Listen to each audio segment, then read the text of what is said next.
What up, everybody? This is Dom Heck with WizDom Cast.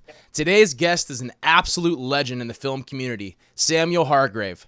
Sam started out as a stunt performer who worked his way up the ranks of being a stunt double, stunt coordinator, fight choreographer, second unit director, and most recently made his feature film directorial debut with the film Extraction, which is out now on Netflix. Sam has worked on some of the most entertaining films in cinema history, as he doubled for characters such as Sabretooth and Gambit in X-Men Origins Wolverine and Captain America in the Captain America and Avengers series. Sam has also worked as a fight choreographer and stunt coordinator on films such as the Hunger Games series, Warrior, Atomic Blonde, the Avengers series, and Deadpool 2. Before we bring on Sam, let's check out his trailer for the Netflix film he just directed, Extraction. Enjoy.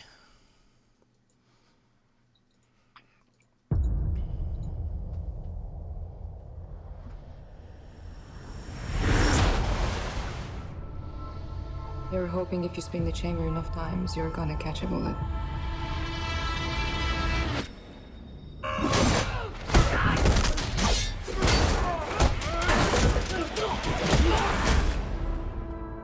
It's just easy that way. This is an extraction. So who are the players? Biggest drug lord in India versus biggest drug lord in Bangladesh. Some mythic shit, huh? It's a kidnapping. Drug lord's son. Clock's running at 16 hours. Proof of life as of 6 hours ago.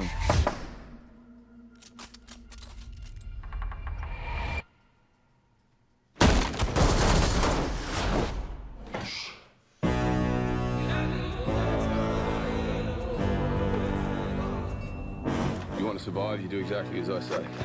Who are you? Name? Ovi. Move fast, stay low.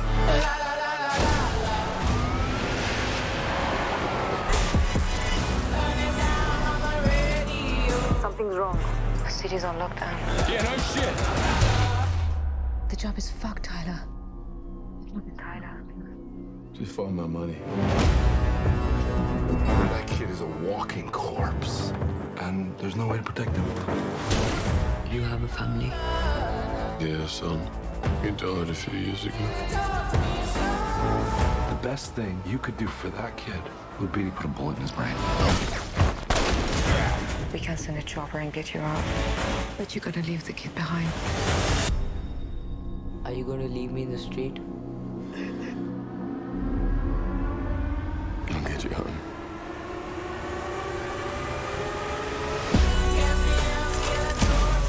Grab a hold of my vest and hang on as tight as you can.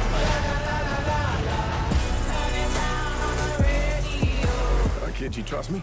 No. Good.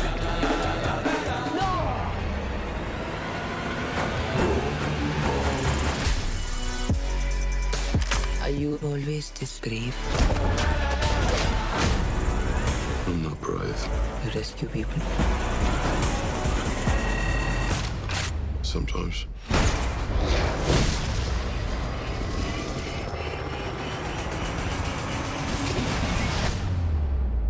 Sometimes I do other things. Sometimes I do other things.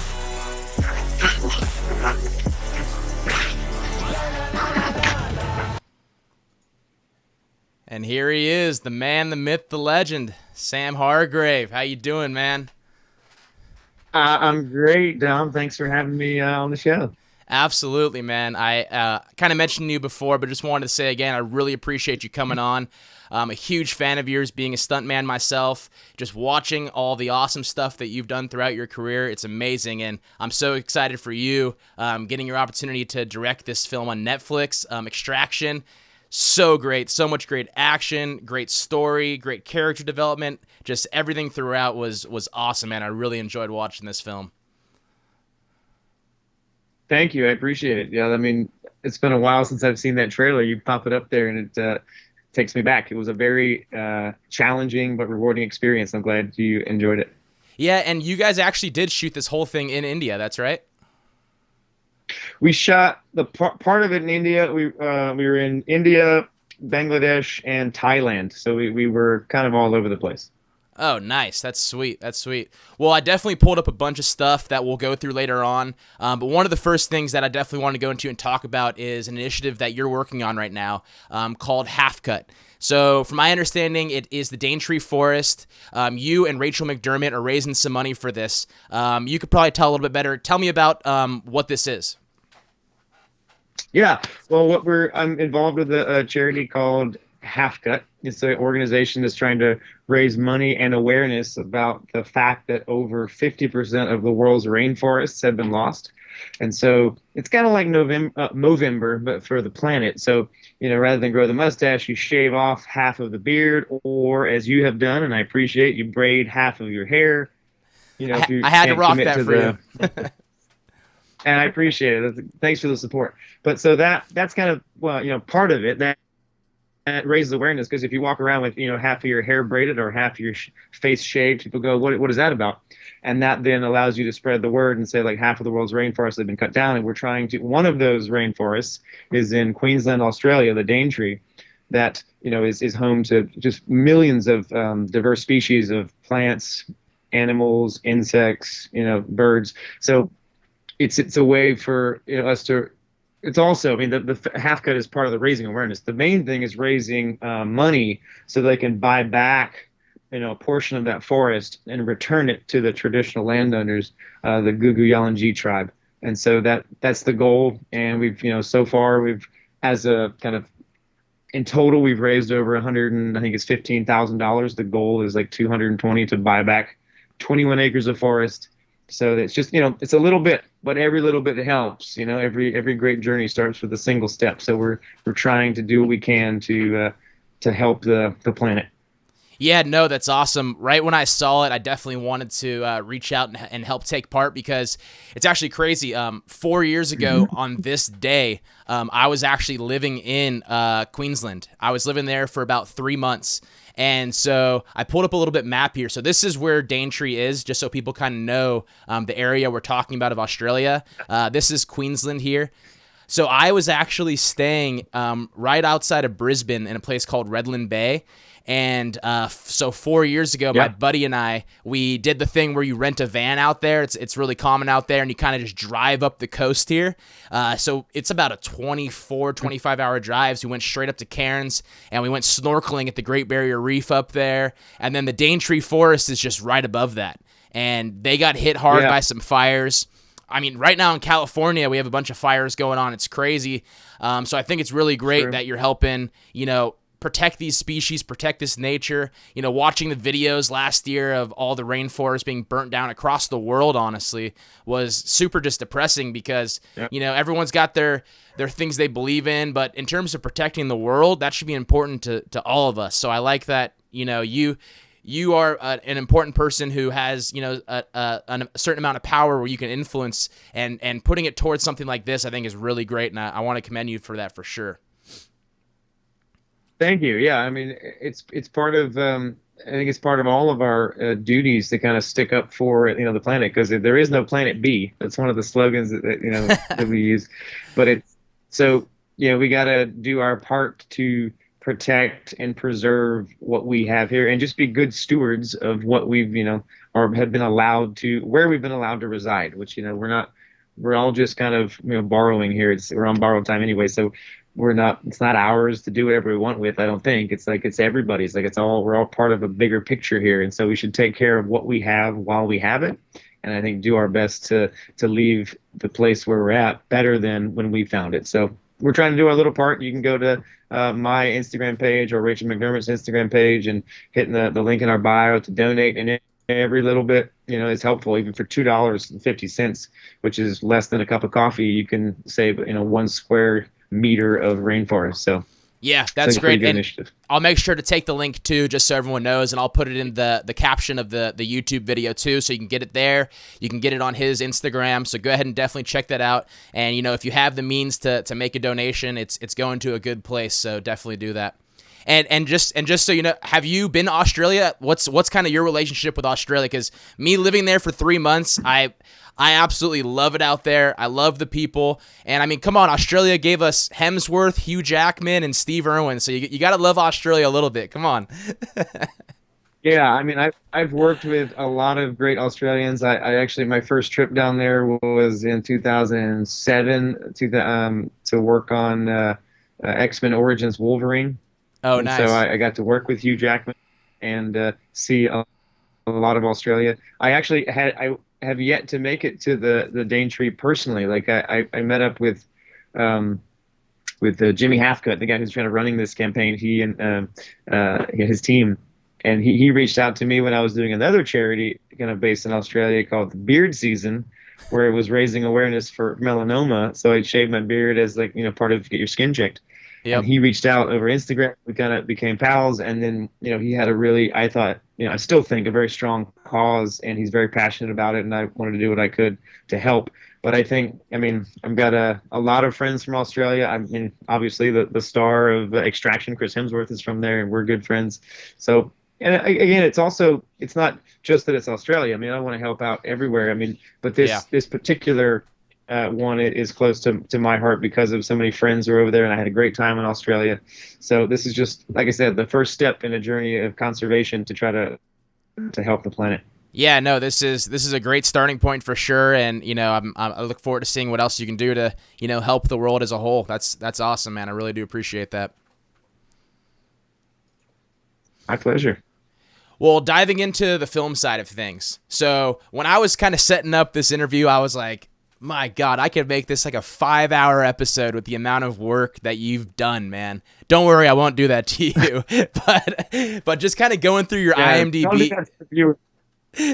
Yeah, don't do that to the viewers, right? That'd be a long one. Yeah. But just kind of going through IMDb, man, just so many credits and so many great movies.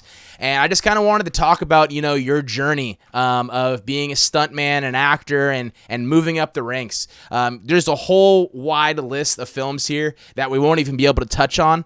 But definitely check out his IMDb, go through it, just look at all the great movies. You're going to be like, what? He was in that? He did that? Oh, my goodness. But just kind of starting out from the basics from the beginning. What is kind of your background in stunts, and how did you get into it? Because I know a lot of stunt people, some come from a martial arts background. Myself, that's where I came from. I know there's people like Renee Moneymaker, Heidi Moneymaker, Bobby Dazzler, who kind of come from a gymnastics background. What about yourself? What was kind of the thing that led you and your physical side to get into stunts? I also started with martial arts. That was kind of my physical background. I mean, I played sports growing up, but my focus was martial arts and Taekwondo specifically. Nice. And once I started to become introduced to martial arts, it was then that I kind of gained a love and respect for Hong Kong cinema. And so I spent a lot of time, many waking hours, watching Jackie Chan movies, Sammo Hung and Yun Biao and Bruce Lee, Jet Li, the list goes on of people that inspired me. Yep. But it was really Jackie Chan movies that, for whatever reason, I loved all of them, but those really stuck out to me. And I would, we would see, my friends and I would watch these things, and we would try to emulate what we saw. And I was so into it that it was kind of a morning, noon, and night thing for me. Like when I was going to school, like to university, when I went to UNC Chapel Hill, and I've been doing martial arts for 5 or 6 years by that point. But when I would wake up in the morning, put in a VHS tape while I ate my breakfast, and I'd watch the Jackie Chan fight scene. I would rewind to the beginning of the fight scene so it was ready for next time, put it on the shelf, go to school. I come back, eat lunch, put it in, watch another fight scene, and then I rewind it, but 3 times a day, and dinner time too. Like every time I was sitting down and wasn't moving, whether I was studying or practicing martial arts or practicing these fights and falls that we saw, I was watching and studying and saying, how did they do this? Why do I like this? What is it about these movies that I love? And so we would see those things, and then we would try those things, and we learned most of the most valuable lessons by failing.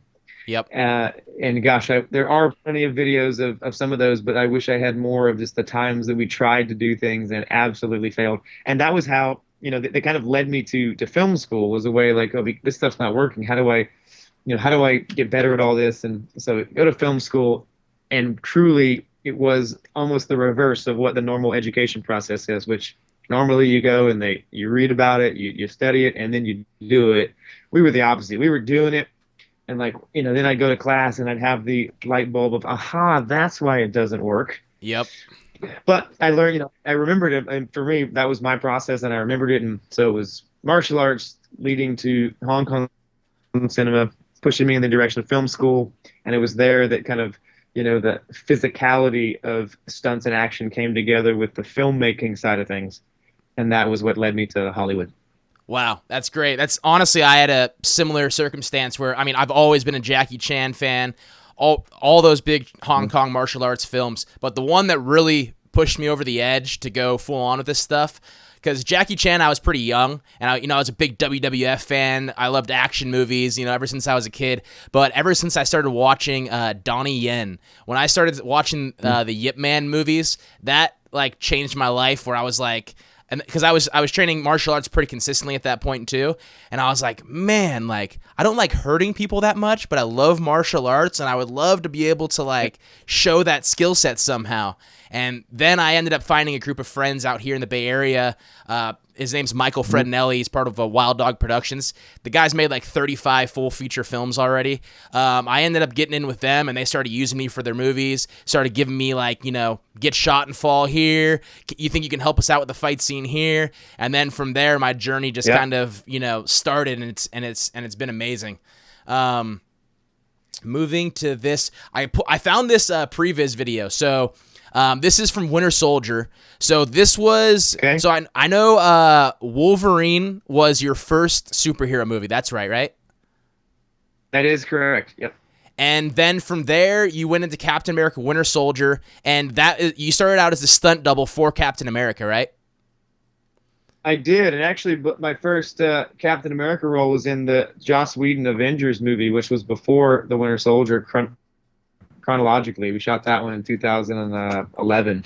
Nice. So it actually got 3 or 4 years before Captain America: The Winter Soldier. But this was kind of the breakout movie for a lot of people. For me as a performer, and then kind of transitioning to designing action and stunt coordinating, but also for the Russo brothers, who have been very influential as mentors in my career. So this is a very good one. This is like a catalyst in my career for sure. Yeah, that's awesome. And I just wanted to kind of pull this video up just to kind of show people, how this stuff comes to be, in terms of the previs, figuring out what works, what looks good, what doesn't. And I just think it's really cool to watch this.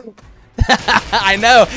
I got to tell you, too, as I was going through this, figuring out which one was you, which one was your brother, which one was you with short hair, which one was you with long hair. You're like a chameleon, man. Yeah. Definitely, I've had a lot of different looks through the years, and it's funny because normally in between projects it would be the beard and the hair, and then when I have to shave or cut my hair for a certain character like Captain America, then you see all the looks.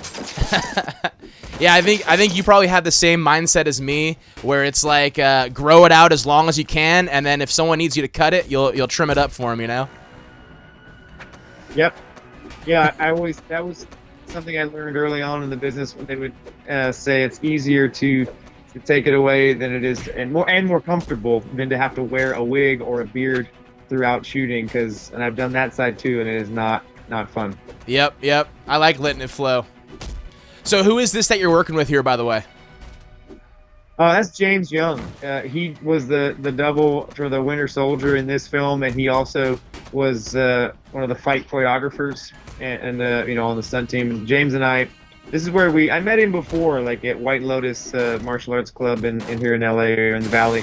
But then this is where we became much closer as friends, and then worked together through the years on many Marvel movies. And I just talked to him yesterday. He's he's moving up in the ranks. He's going to be coordinating a big movie for the Russos here soon. So nice. It's really cool to look back on this and see where we came from, and how everyone from that era has grown and expanded their careers, and to see from then to now is really cool to see.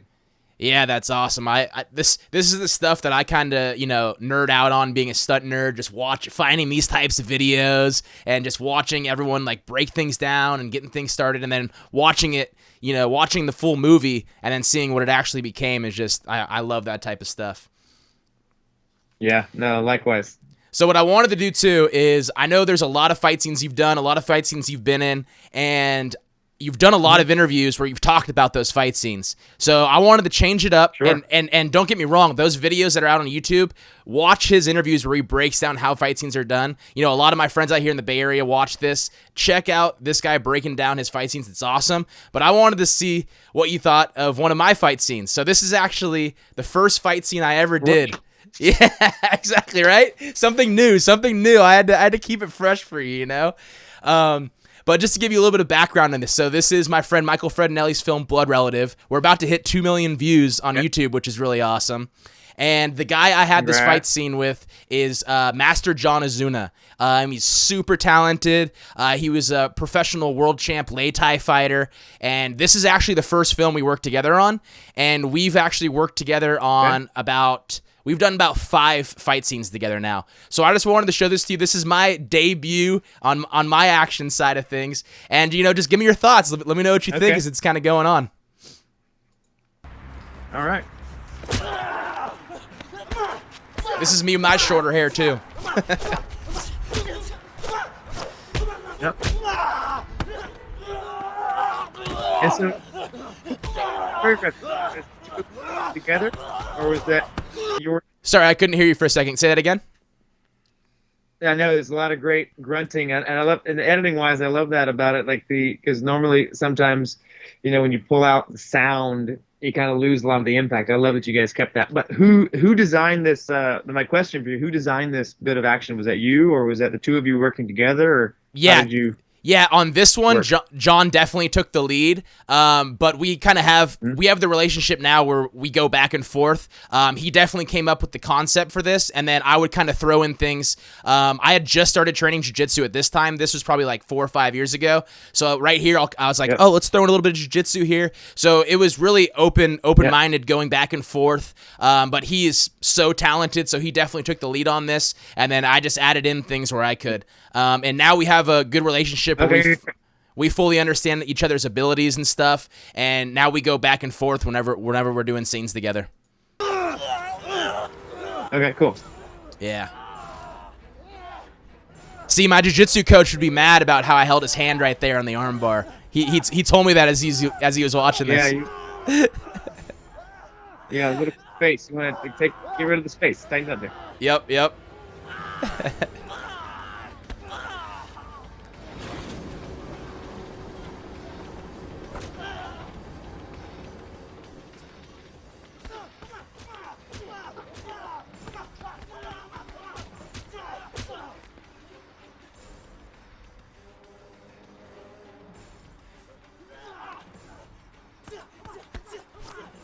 And the other thing to add, too, is this is before I actually even started training any stunts, like actual stunts.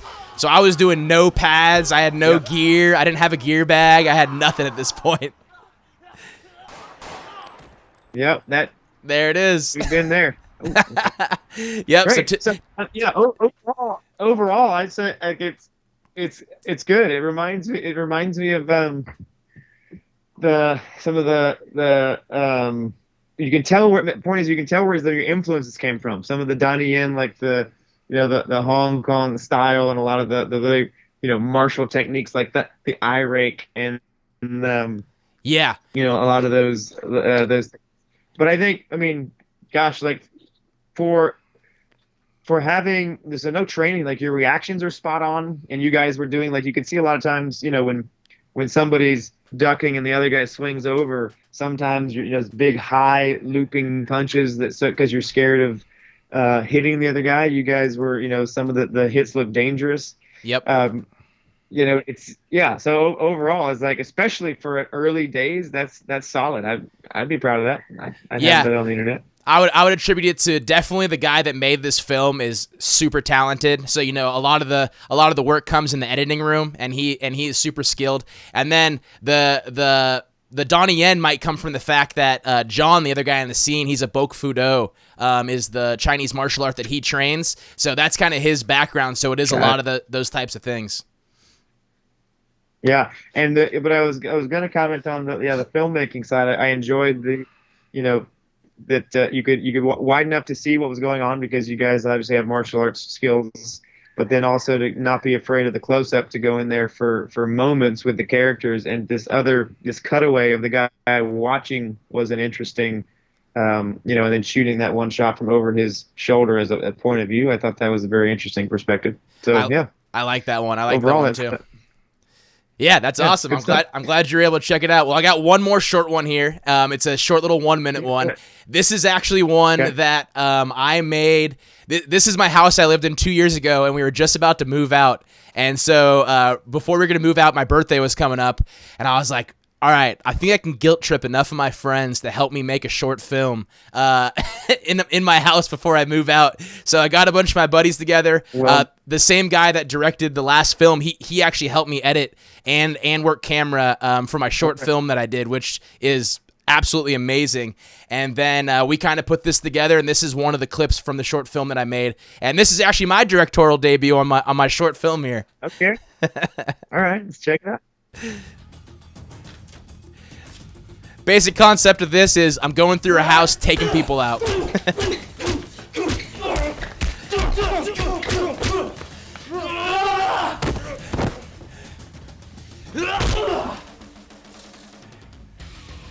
And that's my buddy Alex Nguyen right there. Super talented stuntman as well, too. Really great in fight choreography scenes. We had to put him in a mask there because one guy no-showed that day. And then we actually took the mask off of him, and he comes back as a different character here. Brilliant.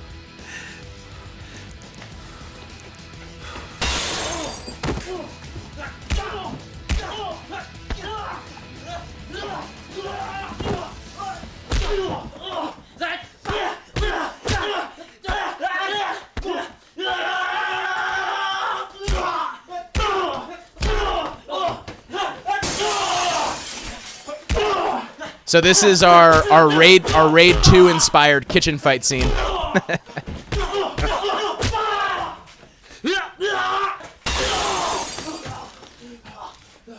There's some Hong Kong for you though. The double. Oh yeah. Beer bottle break. This is our. There's the Raid. Yeah, this is our Eco Yuwa Ketchup Arif Ramen inspiration right here. Yep.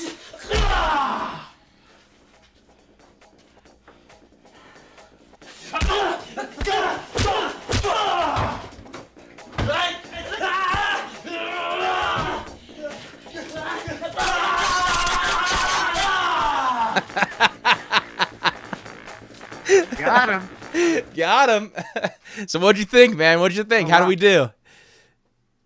Yeah, I like it. Now, overall, I thought the energy was great. The concept is fun. The one thing that I will be honest that and maybe this happens later, but that I was looking for, because you set up, because you put on the gloves and the kind of the body armor, it would be fun. Like, it's all about storytelling, setups, and payoffs, right? So what are we setting up to pay off later? Now I don't, because it looks like it's halfway through. Yep. But if at some point that body armor comes in later, during the course of a fight where some guy like punches tries to punch you and hits that, and it's like, my hand, or you can use it to like, if you have the padded gloves and you punch harder than him. It's kind of if you set up that narrative, if you set that up to pay that off is, important. So that's what I was waiting for, truthfully. Is like, okay, you're wearing this armor. How does that, and he's wearing a t-shirt. How does that become a useful part of the fight and part of the storytelling? It just makes it adds a level, adds a layer to the texture of the fight. No, I like that. Again, for early days, like this is a really good, that's a strong debut. If that's your directorial debut, that's strong. And again, it's, and there was one bit there around like where I think it was like when you guys were doing the standoff, and there was like a low, it looked like it hit you in the groin. Yeah. But I couldn't see it. You caught it. The counter was blocking it. You caught it. Well, I caught it. I caught it because of your reaction. Yeah. But it would be, if that's an important piece, it might be, future projects to cover that. If you want people to see it, maybe give yourself the options where you can see that impact, because then you might feel that more. Like I saw it and I felt it, and I go, I think he hit him in the groin, but for whatever reason, my brain wanted to see it. Yeah. Because you know, there's a balance. If you're purposefully hiding it and you're just using sound or, and someone's imagination to fill in the blanks, that's one, that's a strong storytelling tool. But the other is to make sure in your coverage, if you want someone to feel that pain, show it. Like you show that, show the impact at the close up of the face, and then you can pop back wide to let it settle. And then don't forget the reaction of the other guy to his success. Yeah. Because sometimes, and this would be truthfully one of my critiques almost of the raid, was that to me, action is musical, and it's like any kind of artistic expression. There's ebbs and flows, there's ups and downs, and there's punctuation if you're talking about it in terms of writing.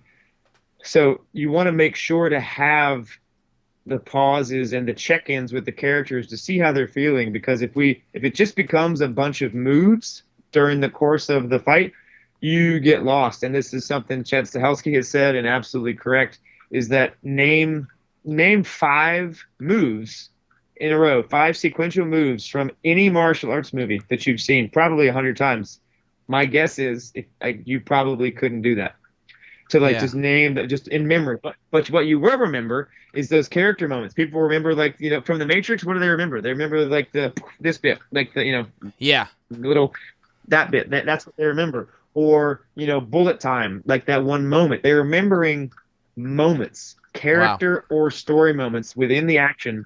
So just make sure when you're designing this stuff that you, in any action sequence, no matter how short or how long, you have at least one that people can remember for whatever reason. Truthfully, what do people remember? And I loved a lot of it, but what do people remember the most from the Winter Soldier Causeway fight?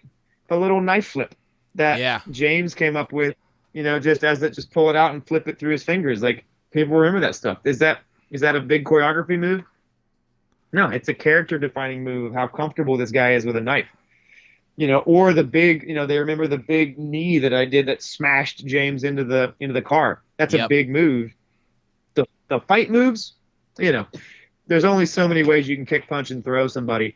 But it's how you do it, why you do it, and what is the character experiencing during that moment that I think people remember. So, like, the great moves, great all that stuff. The only 2 critiques would be, if you're going to set up something like that, and it could be that that's my interpretation, and you just picked it because it looked cool. Also fine. But like for me, to think about the action or what you're wearing or doing from another layer, another perspective, and how can you utilize the environment or your wardrobe or whatever you have and tell a story or add to the story you're telling with those elements, then you're kind of taking it to the next level. Wow.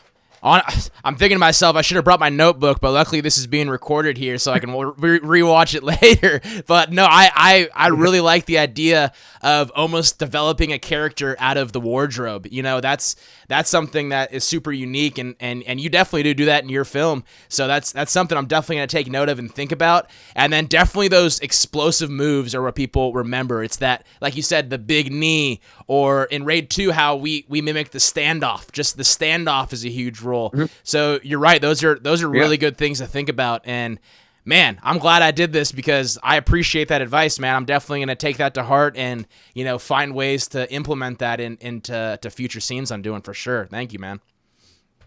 Great. You're very welcome. My pleasure. Thanks for sharing those. Those are great. Thanks for sharing. Yeah. No, I'm glad you were able to check it out. I figured it'd be better than having you repeat yourself on something that you've already had to do a review for, I love it. That's very creative. I'm glad because I love that stuff. I mean, I could go on, that's me watching it, one time and catching things. I could watch it, you could go back and study it and go slow and break it down.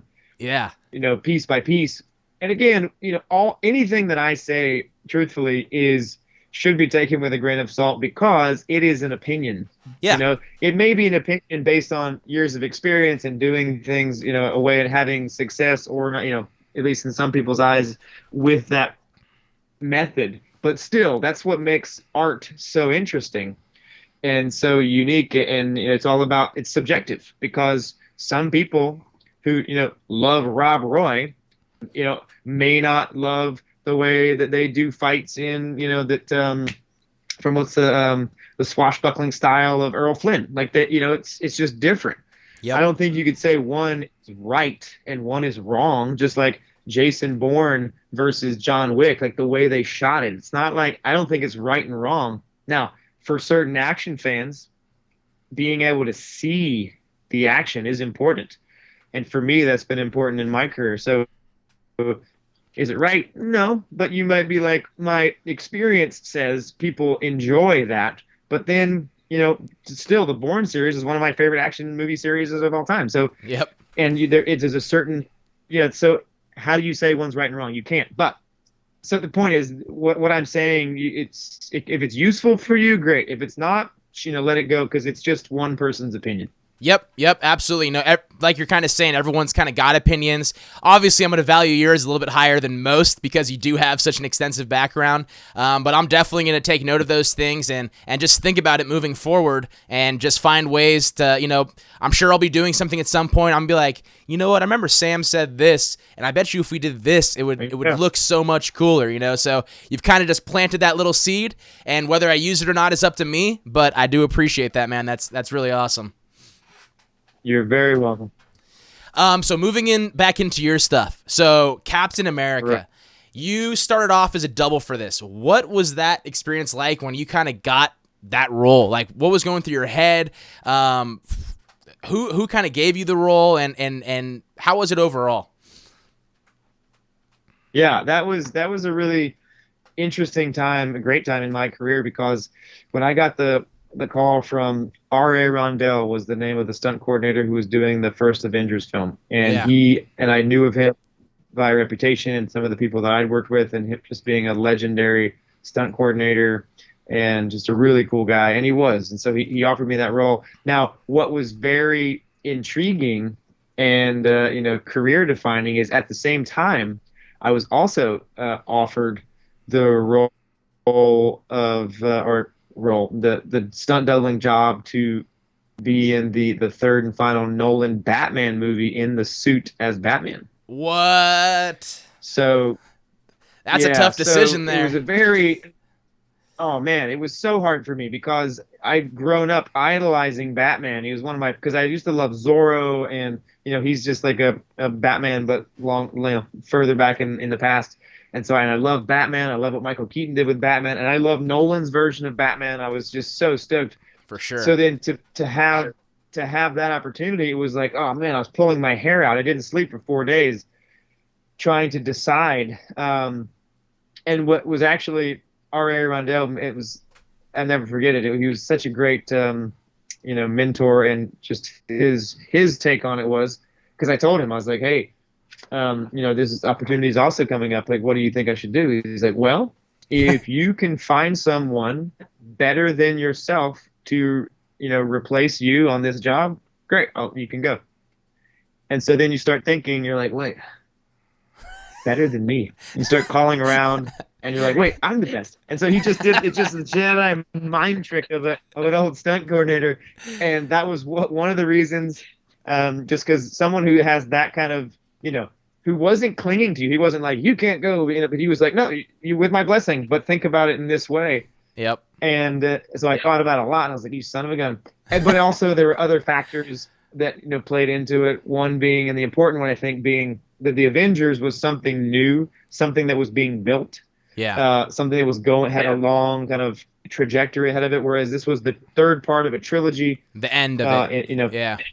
Yeah, it was coming to a close, and they had kind of established a thing, and I was, so it kind of, that had a big part. And actually, and then one of the biggest ones, which I would, is, it meant a lot to me, and it kind of does, is like when you tell someone you'll do something, then it's important that you kind of follow through with your word. And I, when I sat back and thought about it and looked at it, RA had asked first, I had said yes. And so this other opportunity came after that. So to honor my word and to be kind of true to what, just to be reliable, I was like, you know what, it's the right thing to do, is to honor what I said I would do. But, it's just the beauty of it is it worked out in a very positive way for me and for kind of, it seems like that the franchise, not saying that I was positive for the franchise, but they did go places. Marvel Cinematic Universe. You were definitely part of it. I was part of it, and I'm happy and honored to have been a part of it. and the Marvel Cinematic Universe became, this behemoth that we know it is today, this super successful, machine that just cranks out really high quality movies. And to have been a part of that in kind of earlier days, and now to have, been able to come full circle and be kind of go out, if you will, on the stunt side with Avengers Endgame was a really storybook closing to my Marvel career in the stunt side of things. Yeah, that's so amazing. I did pull up this clip as well too. So is this the one that you won the Taurus Stunt Award for? I believe I see where it's going. Yes. Yep. This one, right? This is the one. It's the out the window trick, right? Yeah. It comes up after this. Once the helmet gets pulled off, yeah, it's coming up here. The kick of the table reminded me of the Extraction scene, by the way. When he kicks the table into the guy's head, it reminded me of that. Yep. Yep. Yeah, here it is. Uh-oh. Boom! Get out. How'd that feel? Yes. How'd that feel? Was, that one was definitely a thumper, as they call it in the business. That one took the wind out of me, and but it was just really well designed, rehearsed, and executed. I gotta give the team credit, because at that point, it's all about preparation, and I'm kind of just a puppet, because I'm on a wire and I'm being yanked through that window. Now there is a bit of skill or kind of intuition that went into that, because right before we went, I asked the team to move the car away from the curb another 2 feet, which is, that's kind of like a big change at the last. But it was one of those things where just, I don't know, you got to go with your gut, and my gut was like I needs to move a little bit, and it turned out for the better. I mean, I landed right where I should have. Oh, that's a perfect landing. They designed that car so well. Yeah, it was like a perfect combination of they took out the support posts, they took out the metal, and they put in lead. Yeah. A lead rubber mix, and then put kind of the top of the car back on. So there was the perfect amount of cushion. So when I hit the top, the special effects guys hit the button at the right time to blow the windows out. Yep. And the give of those supports was just enough that it didn't break me in two, and it was a really well designed and executed stunt, and I'm proud to have been a part of it. Yeah, that thing's sick for sure. Moving to this one, what is it like when you're doing a scene like this? This is you jumping here, right? It's not your brother? Yeah, this is you jumping here. That's me, yeah. So when you're going through your head, do you ever have moments in your head where you're like, this is going to be an iconic moment in the film? Or was this just like, oh, I'm just going to jump from here and whatever happens, happens? Because in my head, right when I saw this, I just immediately went back to the scene where this happens. How does that kind of go in your head when you're doing this stuff?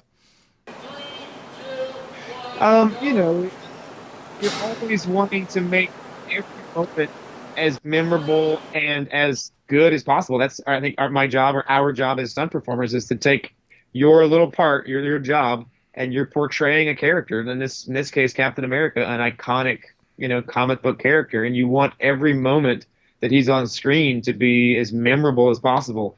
And so, I don't think, for me, I wouldn't look at this and go like, all right, this is going to be, an iconic moment. But I do look at it and go, hey, I'm going to make this as cool as I can, so that, I do my job to the best of my ability. And hopefully when it all comes together, we've built something that is memorable, that is impactful, and that people will remember. Yeah, honestly, because, when you just look at something like this, it might seem like, oh, this is simple, but you made this iconic. Like, you made this memorable, just even though it's kind of simplistic, you still made it look cool and look great, So I commend you for that as well, too. That's awesome that you're able to do that. Thanks, bud. Going back to this, so tell me if I'm wrong or right. So at this point in the Avengers films, when you have this huge battle in the Avengers Infinity War, at this point your brother had taken over as the double for Captain America, and you were now the stunt coordinator. Is that correct? That is correct. Yeah, this was for Avengers Infinity War and Avengers Endgame, my brother was kind of the main stunt double. There were others, because we had at times 3 different units going, and that we wanted to give Captain America different, an increased and expanded skill set. So other people who had specialties and other, skills would come in and do things. But my brother was the main double, and I had kind of, I don't want to say taken a backseat, but I had stepped out of the kind of performing spotlight. Yeah. And was more behind the scenes working with the Russos to design the action and make sure kind of all the execution and planning went smoothly. And so I was coordinating. And for this particular sequence, like the Battle of Wakanda, I was actually directing second unit on a lot of these. There was another second unit director, Alexander Witt, who's a legend, famous, and such a great guy and so talented. But there was, again, so much footage that the Russos were trying to shoot. There were 3 units going kind of constantly. And so, I was because of the fight action was kind of my specialty, they'd throw me into the mix with a camera and some crew and be like, hey, get some of this stuff because we have other humongous scenes we have to shoot, go play around in the water. So, it was really fun to be a part of. Yeah, that's so sick. I love watching this behind the scenes stuff and just seeing what you guys created and how it was done and how much goes into it and how many people are involved, and it's just so cool to see this type of stuff. Yeah. I mean, it's just helpful. A scene like this, there's so much that goes into it, and so much is going to be replaced digitally, and but you're just giving a lot of the reason for the performers in mocap is to give the performers something to react to, but also as much the camera operators something to photograph, because it's really hard sometimes to use your imagination of where are these creatures going to be, where is this action going to take place. So a lot of times the mocap is used to get people in the right framing and just to keep everything lined up how it needs to be for the final product to work. Yeah, that makes a lot of sense. Yeah, that's some next level stuff right there with the mocap and all that stuff, and figuring out what monster we're gonna put here and what monster we're gonna put there. So I love this behind the scenes stuff, man. Definitely next level. It's real. It takes a village, man, to raise the child that is a Marvel movie. It takes a village, and there's so many people intricately involved in the process. It's really cool to be a part of that, to work with some of the best minds in the business. That's awesome. And they are. And there they are. I had to pull this picture up. You and your brother. I think it's so cool you guys work together like this. I come from a large family. I got 5 brothers and a sister, and just thinking about you guys being able to do something like this together, that must have been just amazing, right? Highlight of my career, doing those movies with the Marvel movies, but with my brother kind of right there by my side through all of it was really special, because I made a kind of a promise to him, to myself, that I would never hire him or any of my friends or family just because they were my friends or family. It would be because they were the best person for the job, and I kind of tried to set that standard. And and to his credit, and to very much to my great pleasure, he earned that job. I didn't put him in that spot. There was an audition process for the double of Captain America, and 5 different performers were up for and I walked away. I told my assistants and other people involved, like Danny Hernandez, James Young, Monique Ganderton, I was like, hey, these are the people. I will give them all the same whatever, all the same tests. You come up with it, you shoot it, you guys decide, because I want the best person to be the Captain America stunt double. Yep. And they decided that it was my brother, and so hats off to him for putting in the work and having the the discipline to do what was necessary. And he just so it's awesome. Then it makes it even more a proud moment for me, because again, he's not just getting to work with your brother because he's your brother and you have his history and this family connection, but he's the best guy for the job. So now you have both. Yep. You have the top stunt performer in the spot, and he's your brother. So it really was career-defining moments for me. I mean, I don't know. You could ask him; he may have a different answer, but for me, it was awesome. No, yeah, that's super cool, and I completely agree with you, and even from his point of view, I'm sure he doesn't want to have something just handed to him. He wants to put in the work and the effort to earn that position. You shouldn't want to have things just handed to you in life, so I think that's really cool. I did see you mention this scene in an interview before, and I wanted to play it because I feel like it kind of just encompassed everything that you've been through in your career with the Marvel Universe. Like I said, correct me if I'm wrong or right, but I thought this scene was so cool because it's Captain America versus Captain America. It's you, your brother, and Chris Evans, all who've been a huge part of this character. And this is when the series is fully closing out, and then you guys got to have this epic moment towards the end of the entire series. So I'll just kind of play this short clip and kind of tell me about, whether I'm right or wrong on any of that, and kind of how you were feeling during the shooting of this. Tony, what's going on? Yeah, this was, and I actually was talking about this with my girlfriend Rachel the other day, that this was I think one of the, so far, like to date in my film career, this is one of my highlights for so many reasons. One, I started doubling Captain America in the Marvel Universe in that same suit, in the blue suit, the famous, suit. The original one.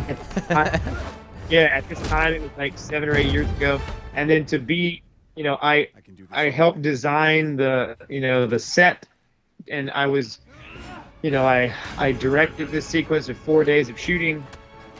I was, I got back in the suit. I shaved my beard, cut my hair, and I got back in the suit for one final go at it. And so it was my last, hurrah as Captain America. But I got to fight with my brother and Chris Evans, who I've known him for 10 years now.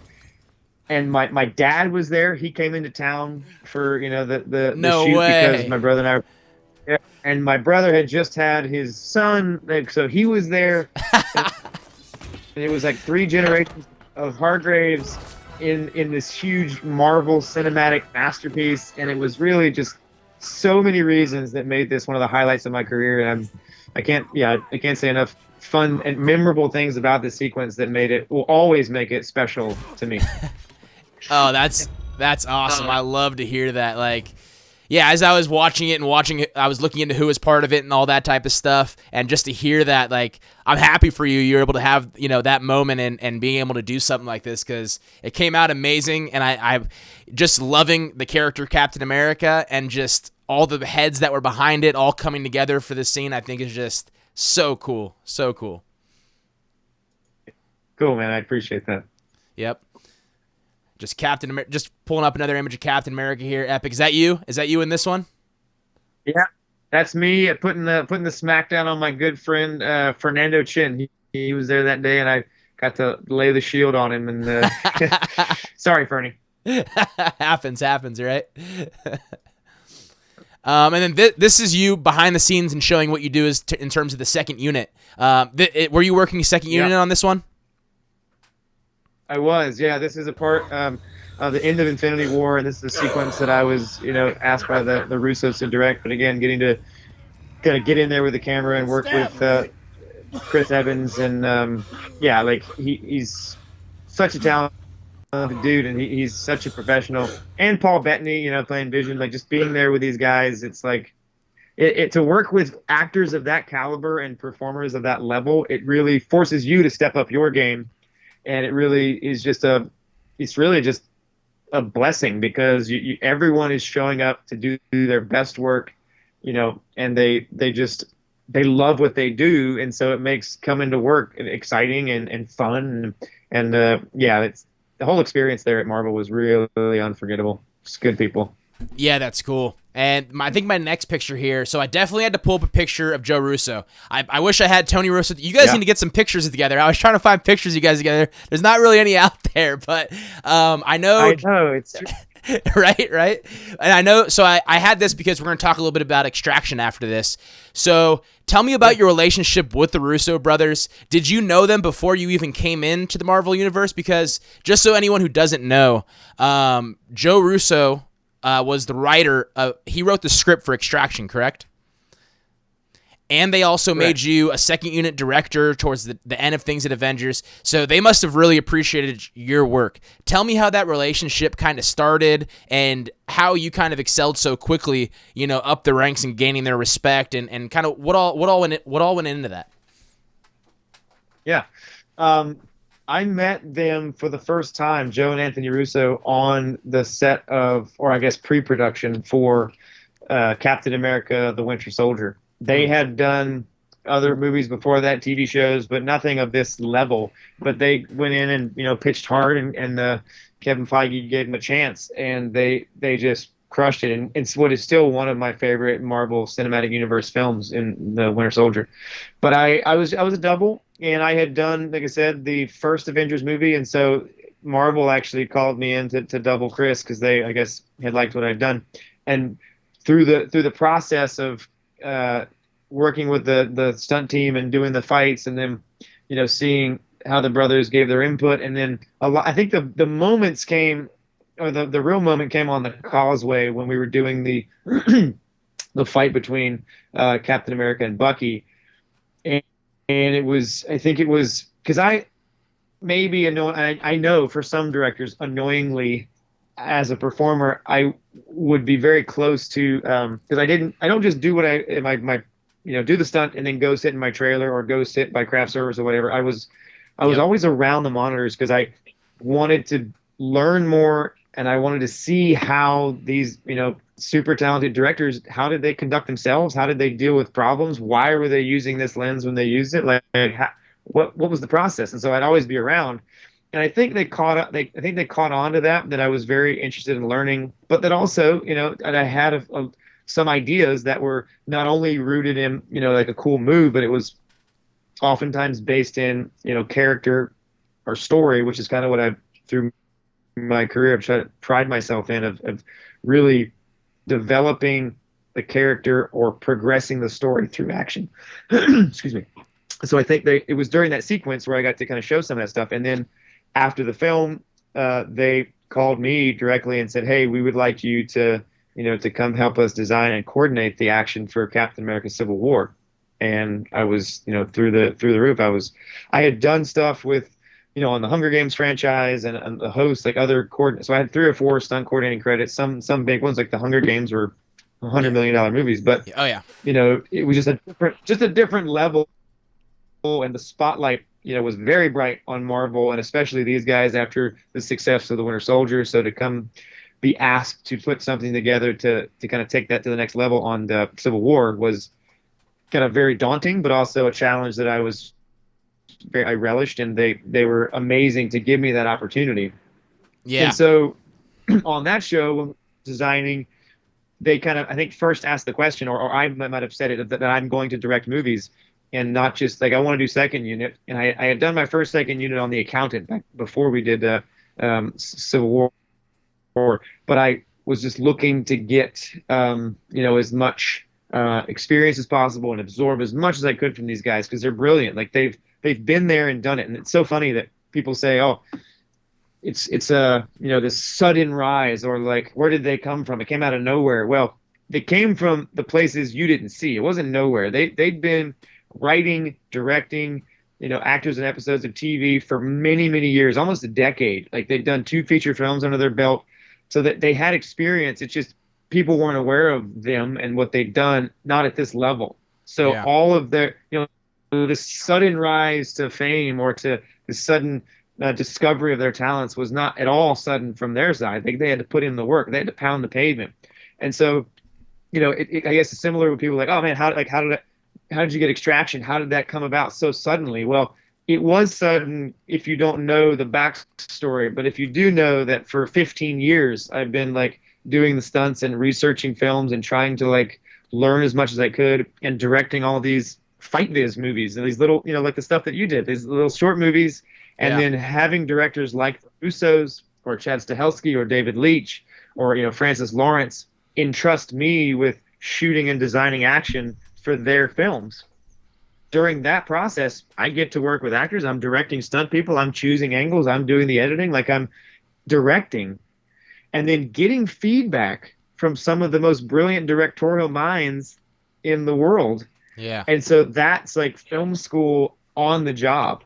Yep. And so that kind of experience was something that they allowed me for many films. That was like, from Winter Soldier to the Civil War. And then they actually, before Infinity War happened, they put me on a job in China called Wolf Warrior 2. Like they kind of mentored me through that, which did well in China. And then Infinity War and Endgame. So like 5 movies of mentorship with these brilliant directors really helped expand my knowledge of not only directing but kind of the more business side of things. So I owe a lot to the Russo brothers. Yeah, it's always great when you can get around a talented filmmaker and kind of, pick their brains, see what they're doing and how they do things.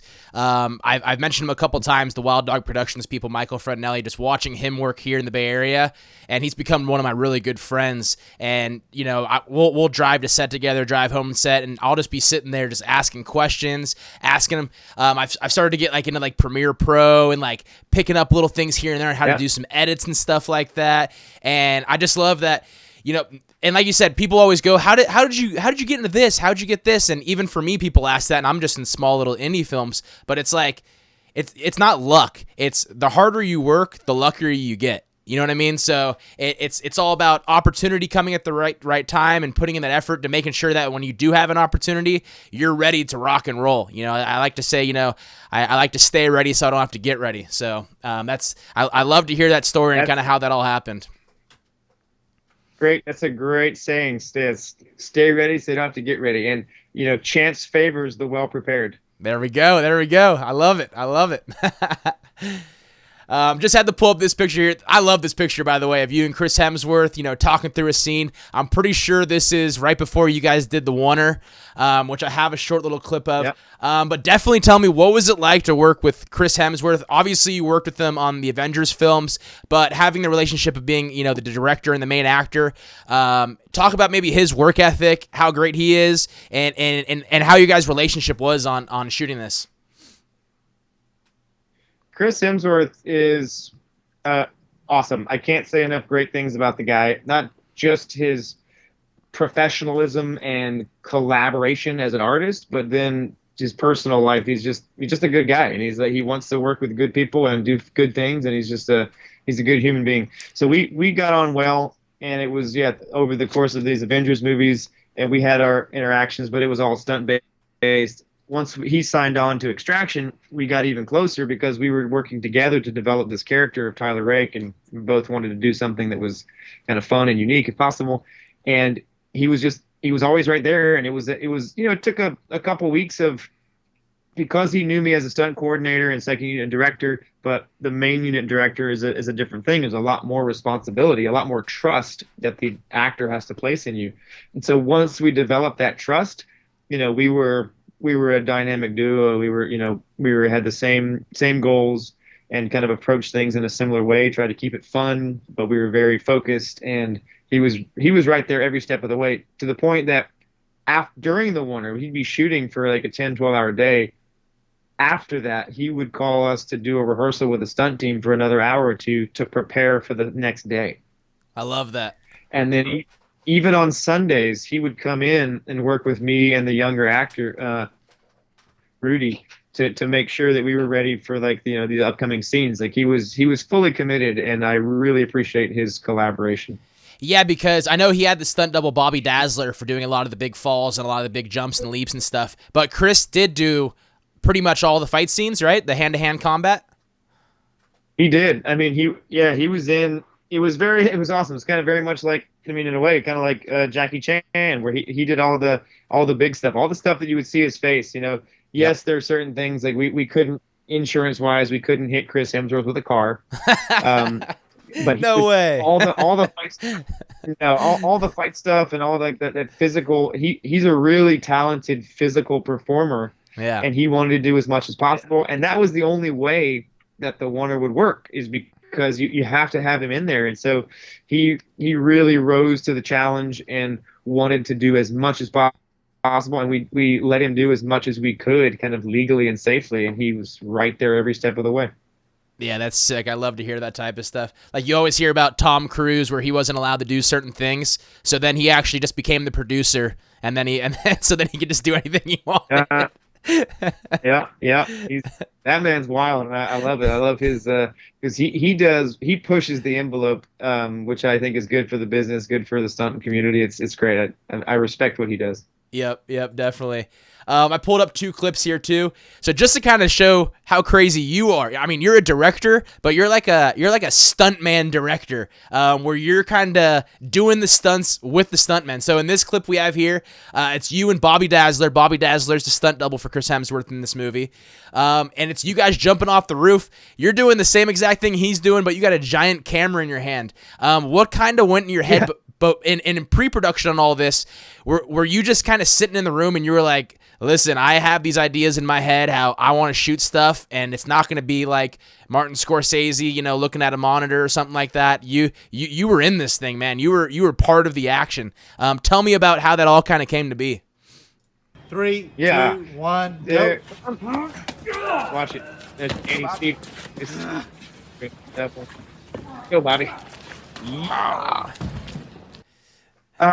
Yeah. So the couple reasons. One was I knew when we were doing this oneer that I wanted to be right in there with the action and to make it almost like an immersive experience. Like you, the audience, were in real time going on this journey with Tyler Rake and Ovi. And so I thought the best way to do that was to be handheld. And now a lot of, and I wanted to make sure we were true to that stylistically so that you didn't break out of it. Because there's other ways to get this shot. You could do a drone, you could do a cable cam, you could do but I wanted to stay true to the feeling so you didn't get pulled out of the experience when we changed, technical aspects.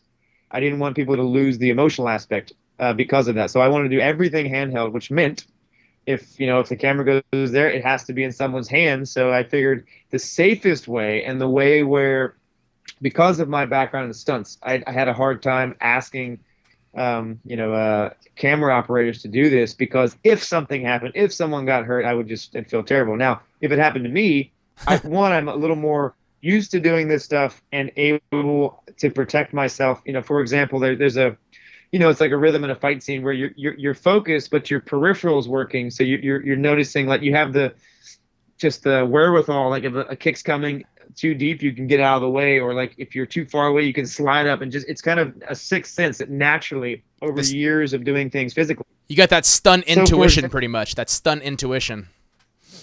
Exactly, it is like a stunt intuition. So for this, like, to be able to keep the guy in frame, but also put in the steps and then step on this 4-inch ledge that I had to use to launch off and then land. So you're doing two things at once. You're relying on that stunt intuition to make sure you get your steps right, or if something happens, to protect yourself. But then you also are trying to keep the movie star in the box. Yep. And so I just figured it would eliminate, one, the safety factor for other people, but two, just the amount of the communication. Like, I knew what I wanted. I knew what I wanted to see. And so I knew we only had a very limited amount of time to get it. So instead of using that extra time to communicate, it's a little bit off from what I wanted, let's do it again. The only person I had to blame if it went wrong was me. Meaning, like, if I didn't get the frame that I wanted, I couldn't say, you know what, gosh golly, you screwed up. We got to do it again because you were too far to the left. Yep. If that happened, that's all on me. And then I'm the one asking them to go again because I screwed it up. And they're much more, they being like the actors or stunt performers, are usually much more willing to go through this with you if you're leading by example. So that was the why I decided to do all this stuff. That's really cool, man. Yeah, I just loved watching the behind-the-scenes stuff on Extraction. This one got you pretty well known here for sure, is you getting strapped to the car. And I'll just kind of play this real quick. You got a cable here that you got your buddy here who's ready to detach it because you hop off the car. I just love this scene, how you shot this here.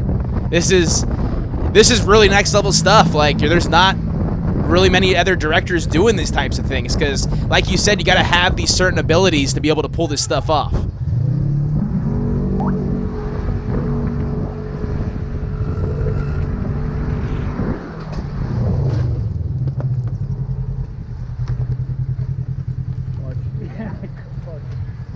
Yeah, the thing with it, the same applies. Like the same reasons that this is the same reasons that I did the jump over the roof, is because strapped to the front of this car or back of this car, depending on the setup we had, was if something were to go wrong, I wanted to be the one taking that responsibility. And, I didn't want, it was like it's a very personal thing to me of like having someone else in a position of, I don't say danger, but like risking life and limb for something I wanted. So I wanted to put myself right in there. I felt comfortable with that because of my background in stunts, and yeah, I just threw myself in there. That's how I do stuff though. Like I want, even with stunts, like I want to lead by example. I don't want to ask someone to do something that I haven't done or wouldn't do myself. Yep, that's amazing. And I had to point out these two directors here. So we have David Leitch, who you worked with on Atomic Blonde, and Chad Stahelski. Yep. Chad Stahelski's a guy who kind of comes from a similar way with you in terms of, starting out as a stuntman and then moving up the ranks and becoming this now great director that everyone knows. How did these guys kind of inspire you? I imagine they did in terms of, the same trajectory of their career path they took. And just kind of briefly tell me about, David Leitch, Chad Stahelski, and what you think about them. Yeah, they did. Tell you what, it's going to get real loud here a second. Let me shut the door real quick, and I'll come back, and you can ask that question again. Sorry, 1 second. No problem, no problem.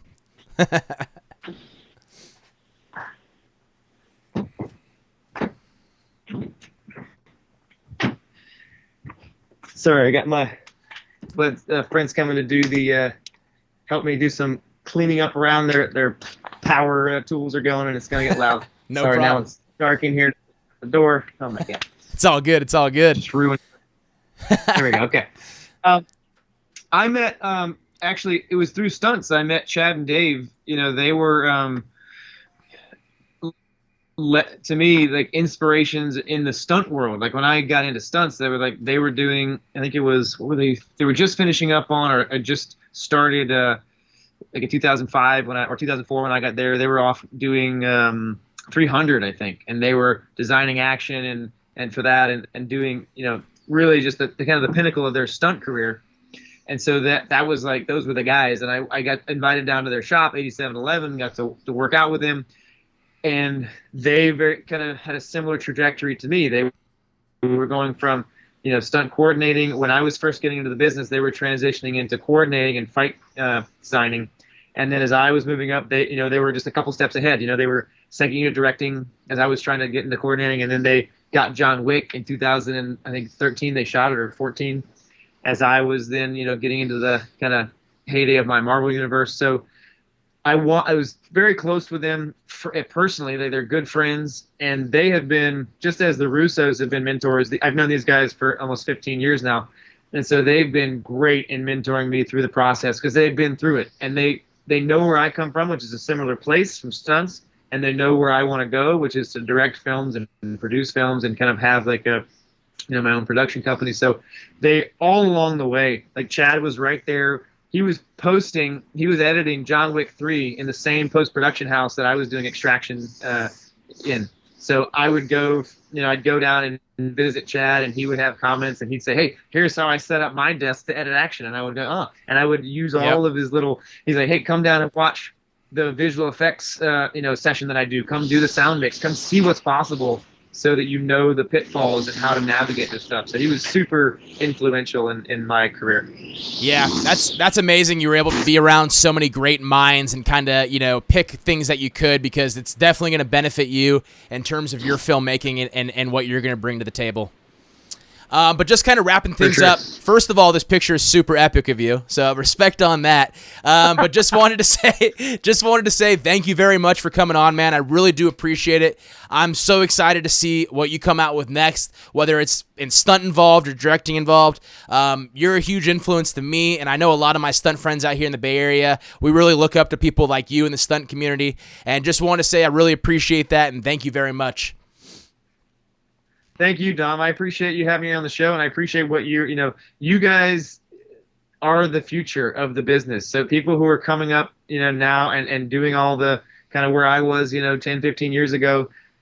So whatever I can do to help or to inspire, to kind of lead you guys, this generation down, down the path of where you want to go and how, and kind of in a way, with what I try to do with Extraction, kind of what Chad and Dave did for me, or the Russos, is like they're doing things that kind of raise the bar that I try to leap to grab, or even to go beyond. Hopefully, I can do that so that you guys will, if the Wonder was inspiring in Extraction, if people like that, then hopefully, the next time when you guys are making movies or designing actions, you will take that and blow that out of the water, so that everybody else coming from behind you then has to keep elevating the level of work that we see in cinema. And I think that's a beautiful thing, is like this wonderful synergy of the community where we help each other, inspire each other to be, the best that we can individually and as a community. Yeah, absolutely. I love that philosophy. I love that outlook. Just having this conversation with you has been huge for me, and definitely watching your films is stuff that I'm going to keep doing and keep taking note, and just, trying to grow this thing and make stunts better, make film better, and do the whole thing, man. But I'll go ahead and stop the recording here. Thank you again. Stick around. I'll talk to you for like a minute after, but thank you very much again, man. Really appreciate it. Thanks, Tom. Appreciate it very much. Have a good one, everybody. Half Cut, by the way. Check out the donation. We'll put the link in the caption of the video. Check out Half Cut. Go make a donation. Thanks, man.